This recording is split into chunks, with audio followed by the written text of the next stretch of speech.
Hello friends. எல்லாருமே வந்து பார்த்தீங்கன்னா, குரூப் டி நோட்டிஃபிகேஷன் வந்து எப்போ வரும் அப்படின்னு எக்ஸ்பெக்ட் பண்ணிட்டு இருப்பீங்க. ஆக்சுவலா 2024ல ஒரு ஆனுவல் பிளானர் வந்து விட்டிருந்தாங்க. அதுல வந்து குரூப் டி நோட்டிஃபிகேஷன் வந்து இந்த இயர் எண்டு அதாவது வந்து டிசம்பர் போல எக்ஸ்பெக்ட் பண்ணலாம் அப்படின்னு சொல்லியிருந்தாங்க. பட் டிசம்பர் ஆல்மோஸ்ட் வந்து ஆ நமக்கு வந்து 3 வீக்ஸ் முடிஞ்சிருச்சு. 3 வீக்ஸ் வந்து முடிய போகுது. பட் இருந்தாலுமே வந்து இன்னும் வந்து எந்த ஒரு அப்டேட்டுமே வரல. நோட்டிஃபிகேஷன் வரப்போகுதுன்ட்டு ஒரு நோட்டீஸ் எதுவுமே வந்து இன்னும் ரிலீஸ் பண்ணல. அப்போ வந்து நோட்டிஃபிகேஷன் வருமா அப்படின்னு பார்த்தீங்கன்னா, இந்த இயர்க்கான நோட்டிஃபிகேஷன் கண்டிப்பா வந்து இந்த இயர்க்கான நோட்டிஃபிகேஷன் வந்து விடுவாங்க. பிகாஸ் வந்து பார்த்தீங்கன்னா, எல்லா குவாலிஃபிகேஷன் உள்ளவங்களுக்கும் நோட்டிஃபிகேஷன் வந்து விட்டுட்டாங்க. கரெக்ட்டா? ஈவன் இப்ப கூட ஒரு நோட்டிஃபிகேஷன் வந்தது பாருங்க. ஏஎல்பி விட்டுட்டாங்க, டெக்னீஷியன் விட்டுட்டாங்க. அதுக்கப்புறமா வந்து கான்ஸ்டபிளு, எஸ்ஐ அதுக்கப்புறம் வேற என்ன? என்டிபிசி 12த் உள்ளவங்களுக்கு, டிகிரி லெவல் உள்ளவங்களுக்கு, சரிங்களா? பாராமெடிக்கல் கேட்டகரி கூட இப்ப விட்டுட்டாங்க. ஸோ எல்லா கேட்டகரிக்குமே வந்து நோட்டிஃபிகேஷன் வந்து ரிலீஸ் பண்ணிட்டாங்க. அப்ப குரூப் டிக்கு மட்டும் ரிலீஸ் பண்ணாம விடுவாங்களா? கண்டிப்பா வந்து குரூப் டி குவாலிஃபிகேஷனுக்கும் ரிலீஸ் பண்ணுவாங்க. பட் 2019ல ஆ விட்ட நோட்டிஃபிகேஷன் வந்து 10த் முடிச்சவங்க எல்லா போஸ்டிங்க்கும் எலிஜிபிள் அப்படின்ற மாரி இருந்தது. பட் லேட்டரா வந்து அதுக்கப்புறமா என்ன சொல்லியிருந்தாங்கன்னா, 10த் பிளஸ் ஐடிஐ முடிச்சிருந்தா தான் மேக்ஸிமம் போஸ்டிங்க்கு வந்து நீங்க வந்து எலிஜிபிளா வருவீங்க அப்படின்ற மாரி சொல்லியிருந்தாங்க. அது நோட்டிஃபிகேஷன் வந்தா தான் தெரியும்.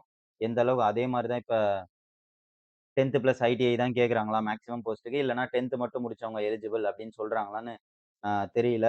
பட் 10த் மட்டும் முடிச்சவங்க எலிஜிபிள் அப்படின்னு சொன்னா, நமக்கு வந்து ரொம்பவே அட்வான்டேஜா இருக்கும். சரிங்களா? ஏன்னா, பிகாஸ் இந்த என்டிபிசிலாம் பிரிப்பேர் பண்றீங்கன்னு வச்சுக்கோங்களேன், குரூப் டி போய் நீங்க சும்மா எழுதிட்டு வந்தாலே கிளியர் பண்ணிருவீங்க.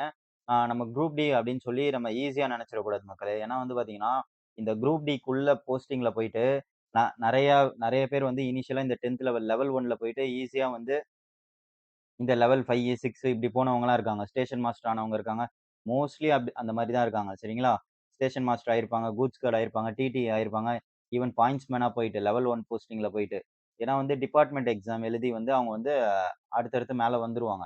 இப்ப ஈவன் ர இப்போ இந்த நோட்டிஃபிகேஷன்ல குரூப் டில போனவங்களே வந்து டிபார்ட்மெண்ட் எக்ஸாம் எழுதி ஜேஇ டாக்குமெண்ட் வெரிஃபிகேஷன்லாம் இப்ப அட்டெண்ட் பண்ணிட்டு இருந்தாங்க நெறைய பேரு. சரிங்களா? ஸோ அந்த மாரி தான். நம்ம இனிஷியலா வந்து ஒரு ஒரு ஒரு கவர்ன்மென்ட் ஜாப் உள்ள போயிரணும். நம்ம ஒரு டிகிரி முடிச்சிருக்கோமே, நம்ம எப்புட்றா 10த் லெவல்க்குள்ள 10த் லெவல் வேக்கன்சிக்குள்ள போறது?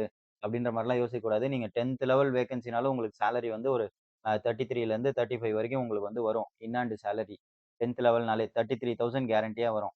சென்னை மாரியான எக்ஸ் சிட்டீஸ்லலாம் பார்த்தீங்கன்னா, உங்களுக்கு ஒய் சிட்டி, இசட் சிட்டி இந்த மாரியான போகும்போது தான் 30,000, 29,000 இந்த மாரி போகும் சேலரி. சரிங்களா? ஸோ பெரிய பெரிய சிட்டில கேரண்டியா இந்த லெவலுக்கு சேலரி வரும். அதுபோக வேலையுமே வந்து உங்களுக்கு 8 ஹவர்ஸ் நீங்க கன்டினியூஸாலாம் வேலை இருக்காது. கொஞ்சம் ரிலாக்ஸா தான் இருப்பீங்க. சரிங்களா? பிரைவேட் மாரி அந்த அளவுக்கு வந்து உங்களுக்கு பிரஷர் இருக்காது. பட் இது உள்ள இனிஷியலா போயிட்டோம்னா, நான் என்ன சொல்ல வரேன்னா, அடுத்தடுத்து நம்ம வந்து அடுத்தடுத்த லெவலுக்கு போய்க்கலாம். இந்த என்டிபிசி இப்ப நீங்க என்டிபிசிலாம் பிரிப்பேர் பண்றீங்கன்னா, குரூப் டி மேஜரா கான்சன்ட்ரேட் பண்ணவே தேவையில்ல. சயன்ஸ் மட்டும் நல்லா கான்சன்ட்ரேட் பண்ணிட்டீங்கனாலே போதும். குரூப் டி எக்ஸாம் வரப்ப அத அப்ளை மட்டும் பண்ணி வச்சுருங்க. யாருமே வந்து 10த் லெவல் தானே அப்படின்னு சொல்லி அப்ளை பண்ணாம விட்றாதீங்க. நோட்டிஃபிகேஷன் மேக்ஸிமம் இந்த இயர் எண்ட் கூட நம்ம எக்ஸ்பெக்ட் பண்ணலாம். சரிங்களா?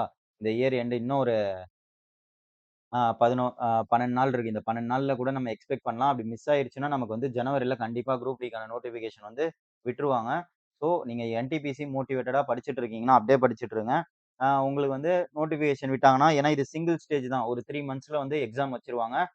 எக்ஸாம் வச்சுட்டாங்கன்னா சிங்கிள் ஸ்டேஜ் தான் எக்ஸாம். எக்ஸாம் பாஸ் பண்ணிட்டீங்கனாலே மேக்ஸிமம் வந்து நீங்க பாஸ் பண்ணிருவீங்க. இதுல இதோட செலக்ஷன் ப்ராசஸ் எப்படி இருக்கும் அப்படின்னு பார்த்தீங்கன்னா, ஸ்டேஜ் 1 பிலிம்ஸ்ல வந்து ஆப்டிட்யூட் 25, ரீசனிங் 30 மார்க்கு, அதுக்கப்புறம் science 25, general awareness and current affairs சேர்த்து 20. ஒரு கொஸ்டினுக்கும் ஒரு மார்க்கு. மொத்தம் வந்து 100 கொஸ்டினு 100 மார்க்கு. சரிங்களா? இதுதான் வந்து பிரிலிம்ஸ்க்கான பேட்டர்னு. நீங்க ஒன்ஸ் பிரிலிம்ஸ் வந்து இந்த இந்த ஃபர்ஸ்ட் ஸ்டேஜ் வந்து கிளியர் பண்ணிட்டீங்கன்னா, உங்களுக்கு வந்து பிஇடி பிஇடிக்கு கூப்பிடுவாங்க. பிஇடின்னா என்ன? Physical efficiency test.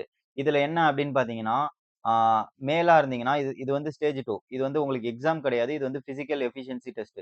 மேலா இருந்தீங்கன்னா 35 கேஜி தூக்கிட்டு 100 மீட்டர் வந்து 2 நிமிஷத்துல வந்து ஓடணும். சரிங்களா? அதே ஃபீமேலா இருந்தீங்கன்னா 25 கேஜி வெயிட் வந்து லிஃப்ட் பண்ணிட்டு, 100 மீட்டர் வந்து 2 மினிட்ஸ்ல வந்து கிராஸ் பண்ணணும். மேலுக்கும், ஃபீமேலுக்கும் வெயிட் மட்டும் தான் டிஃபர் ஆகுது. சரிங்களா?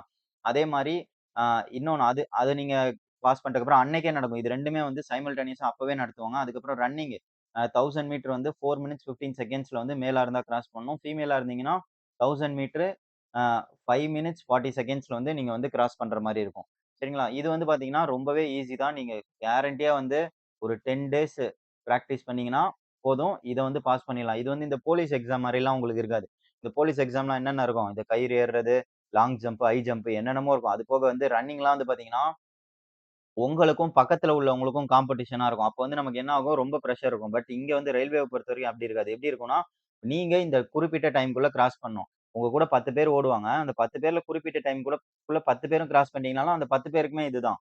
10 பேருமே வந்து ஸ்டேஜ் 2 வந்து கிராஸ் பண்ணிட்டீங்கன்னு தான் அர்த்தம். சரிங்களா? ஸோ உங்களுக்கும் பக்கத்துல இருக்கவங்களுக்கும் போட்டியா இருக்காது. உங்களுக்கு வந்து இந்த டைம்க்குள்ள நீங்க முடிக்கணும். நீங்க வந்து பிராக்டிஸ் பண்ணிட்டீங்கன்னா போதும் ஒரு 10 டேஸ். இது வந்து ஒரு சாண்ட் பேக் வந்து குடுத்துருவாங்க இந்த 35 கேஜிக்கு சரிங்களா? இந்த 20 கேஜி, 35 கேஜிலாம் குடுக்குறாங்களா, இது வந்து சாண்ட் பேக் குடுத்துருவாங்க. அத லிஃப்ட் பண்ணிட்டு ஓடுற மாரி இருக்கும். இது வந்து நீங்க பிரிலிம்ஸ் ஒன்ஸ் வந்து நீங்க எக்ஸாம் நல்லா பண்ணிட்டீங்கன்னா, அதுக்கப்புறம் இத பத்தி யோசிச்சா போதும். ஈஸியா பாஸ் பண்ணிடலாம். நீங்க வந்து ஃபிட்டா இல்லன்னா கூட பரவால்ல. இத வந்து ஈஸியா பண்ணிடலாம். அந்த மாரியான ஒரு விஷயம் தான். ஓரளவுக்கு எப்படி சொல்றது? நார்மலான ஒரு வெயிட்ல இருந்தீங்கனாலே, இதெல்லாம் வந்து நீங்க வந்து ஈஸியா ஒரு 10 டேஸ் பிராக்டிஸ் பண்ணா முடிச்சிடலாம். அதுக்கப்புறம் இதையும் நீங்க கிளியர் பண்ணிட்டீங்கன்ற பட்சத்துல உங்கள வந்து டாக்குமெண்ட் வெரிஃபிகேஷன் கூப்பிடுவாங்க. டாக்குமெண்ட் வெரிஃபிகேஷன் உங்களோட 10த் டாக்குமெண்ட் ஈவன் நீங்க 10த் பிளஸ் ஐடிஐ வச்சு அப்ளை பண்ணியிருந்தீங்கன்னா, 10த் பிளஸ் ஐடிஐ இது எல்லாத்தையும் செக் பண்ணுவாங்க. அதுக்கப்புறம் உங்க கேஸ்ட் சர்டிபிகேட் சரிங்களா? ஆதார் கார்டு இதெல்லாம் வெரிஃபை பண்ணிட்டு, அதுக்கப்புறமா வந்து உங்கள வந்து மெடிக்கல்க்கு அனுப்புவாங்க. மெடிக்கல் டெஸ்ட் வந்து மேக்ஸிமம் வந்து இதுக்கு வந்து இந்த சேஃப்டி போஸ்ட்டான பாயிண்ட்ஸ் மேனு இதுக்கெல்லாம் மட்டும் தான் வந்து மெடிக்கல் டெஸ்ட் வந்து டஃப்பா இருக்கும். ரிமைனிங் எல்லாத்துக்குமே வந்து ஓரளவுக்கு வந்து லிபரலா தான் இருக்கும். சரிங்களா? மெடிக்கல் டெஸ்ட் எடுத்துட்டு, உங்களுக்கு எல்லாம் பக்கான்ற பட்சத்தில ஃபைனல் பேனல் வந்து ரிலீஸ் பண்ணிருவாங்க. இது வந்து ஈஸியா வேலை வாங்கக்கூடிய ஒரு கவர்ன்மென்ட் ஜாப்னா வந்து இந்த குரூப் டி ஜாப் சரிங்களா? ஸோ இப்போதைக்கு வந்து நோட்டிஃபிகேஷன் உங்களுக்கு வந்து நெறைய கையில இருக்கு. சரிங்களா? என்டிபிசி நீங்க அப்ளை பண்ணியிருக்கீங்கன்னா, என்டிபிசிக்கு படிச்சுட்டே இருங்க.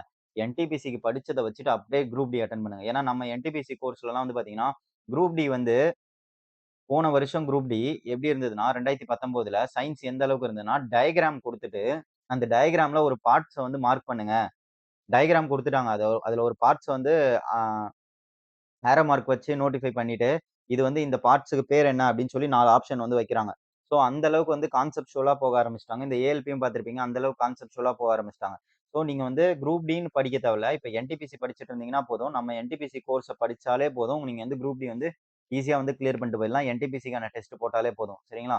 ஏன்னா நம்ம என்டிபிசி கோர்ஸ்ல வந்து குரூப் டி வந்து செம்மையா கான்சன்ட்ரேட் பண்ணியிருப்போம். சயின்ஸ்லாம் வந்து அவங்க குடுத்த சிலபஸ் படி பேசிக் சயன்ஸ் வந்து செம்மையா வந்து கான்சன்ட்ரேட் பண்ணி வச்சிருப்போம். ஸ்கூல் புக்ல இருந்து தான் ஃபுல்லாவே வந்து உங்களுக்கு வந்து லெசன் எடுத்திருப்பேன். அத பார்த்தாலே போதும். சரிங்களா? ஆ இப்ப நீங்க குரூப் டி படிக்கிறோம், இல்ல என்டிபிசிக்கு அப்ளை பண்ணியிருக்கீங்க. குரூப் டியும் எழுதணும் அப்படின்னு நினைக்கிறீங்கன்னா, நீங்க வெறும் என்டிபிசி கோர்ஸ் வந்து பார்த்தா போதும். நம்மகிட்ட குரூப் டி கோர்ஸும் இருக்கும். பட் வந்து என்டிபிசி கோர்ஸ் மட்டும் பாருங்க. அதுவே போதும். சரிங்களா? நம்ம ஆப் வந்து டவுன்லோட் பண்ணிக்கோங்க. ரயில்வேஸ் தமிழ் அப்படின்னு சொல்லி கூகுள் பிளே ஸ்டோர்ல போங்க. பிளே ஸ்டோர்ல போயிட்டு ரயில்வேஸ் தமிழ்னு அடிங்க. ஆர் கேப்பிட்டல், டி கேப்பிட்டல் நடுவுல வந்து ஸ்பேஸ் ரயில்வேஸ் தமிழ். மீதி எல்லாம் ஸ்மால் லெட்டர். அடிச்சீங்கன்னா உங்களுக்கு வந்து வரும். அப்படி வரலனாலும் நான் டிஸ்கிரிப்ஷன்ல வந்து லிங்க் வைக்கிறேன். டவுன்லோட் பண்ணிக்கோங்க. டவுன்லோட் பண்ணிட்டு ரிஜிஸ்டர் பண்ணுங்க. உங்க name, mobile number, email ID register பண்ணிட்டீங்கன்னா, அதுல வந்து ஆர்ஆர்பி, என்டிபிசிக்கான கோர்ஸ் இருக்கும். ஸ்டோர்ல இன்ட்ரஸ்டட் அப்படின்னு குடுங்க. இன்ட்ரஸ்டட்ன்னு குடுத்ததுக்கப்புறம் அத கிளிக் பண்ணி இன்ட்ரஸ்டட்ன்னு குடுத்தீங்கன்னா, உங்களுக்கான பேமெண்ட் லிங்க் வந்து நார்மல் மெசேஜுக்கும் வரும், வாட்ஸ்அப்க்கும் வரும். அதுல ஏதாவது ஒண்ண தொட்டு பே பண்ணிட்டீங்கன்னா, உங்களுக்கான கோர்ஸ் வந்து ஆக்டிவேட் ஆயிரும். இந்த கோர்ஸ்ல என்னென்ன இருக்கும் அப்படின்னு பார்த்தீங்கன்னா, ஆப்டிட்யூட் இருக்கும். ஸ்டாண்டர்டான கொஸ்டினா இருக்கும் மக்களே எல்லாமே. அதுதான் முக்கியம். ரீசனிங் இருக்கும். அதுக்கப்புறம் சயன்ஸ் இருக்கும். NCERT based. ஹிஸ்டரி இருக்கும். ஹிஸ்டரி, ஏன்ஷியன்ட், மெடிவல், மாடர்ன் சரிங்களா? பாலிட்டி இருக்கும். ஆர்டிகிள், அமெண்ட்மென்ட்லாம் அப்படியே பயங்கரமா உங்களுக்கு டீச் பண்ணியிருப்பேன். அதுக்கப்புறமா வந்து ஜியோகிராபி, ஸ்டாட்டிக் ஜிகே மெயினா வந்து டெஸ்ட் சீரிஸ் மக்களே. டெஸ்ட் சீரிஸ் வந்து 1, 2 டெஸ்ட் இல்ல மக்களே. 900 பிளஸ் டெஸ்ட் சீரிஸ் இருக்கும். ஆ இதுல இந்த டெஸ்ட் சீரிஸ் வந்து பார்த்தீங்கன்னா, செக்ஷன் வைஸ் டெஸ்ட்டும் இருக்கும். உங்களுக்கு ஃபுல் லென்த் டெஸ்ட்டும் இருக்கும். இது போக வந்து ப்ரீவியஸ் இயர் கொஸ்டின், சில பிடிஎஃப் அதெல்லாம் வந்து உங்களுக்கு வந்து புக்ஸோட பிடிஎஃப் அதெல்லாமே வந்து இந்த கோர்ஸ்ல வந்து வந்துரும். இது வந்து உங்களுக்கு இந்த கோர்ஸ் வாங்குனீங்கன்னா, என்டிபிசி கோர்ஸ் வாங்குனீங்கன்னா, உங்களுக்கு ஏஎல்பிக்கும் என்டிபிசிக்கும் யூஸ் ஆயிரும். ஆ குரூப் டிக்கும் யூஸ் ஆயிரும். சரிங்களா? 2த்துக்குமே யூஸ் ஆகும். ஸோ, ஆ உங்களுக்கு வந்து என்டிபிசி மட்டும் இல்ல, இன்னொரு நோட்டிஃபிகேஷனும் இருக்கு. ஸோ, மோட்டிவேட்டடா படிச்சுட்டே இருங்க. என்டிபிசில மேக்ஸிமம் என்டிபிசில மிஸ் ஆகக்கூடாது. அதுதான் உங்க கான்சன்ட்ரேஷனா இருக்கணும். சரிங்களா? ஆ அது மிஸ் ஆயிருச்சுன்னா, உங்களுக்கு அடுத்த ஒரு ஆப்பர்ச்சுனிட்டி இருக்கு அப்படின்னு சொல்லி சொல்றேன். மோட்டிவேட் ஆகாம படிச்சுட்டே இருங்க. சாரி டிமோட்டிவேட் ஆகாம படிச்சுட்டே இருங்க. அடுத்த ஒரு வீடியோல பார்ப்போம். இந்த வீடியோ யூஸ்ஃபுல்லா இருந்தா வீடியோக்கு ஒரு லைக்க போட்டுவிட்டு சேனல வந்து சப்ஸ்கிரைப் பண்ணுங்க. வாய் வந்து ரொம்ப கொளறுது மக்களே. வீடியோவ முடிச்சுக்கலாம். By by. Take care.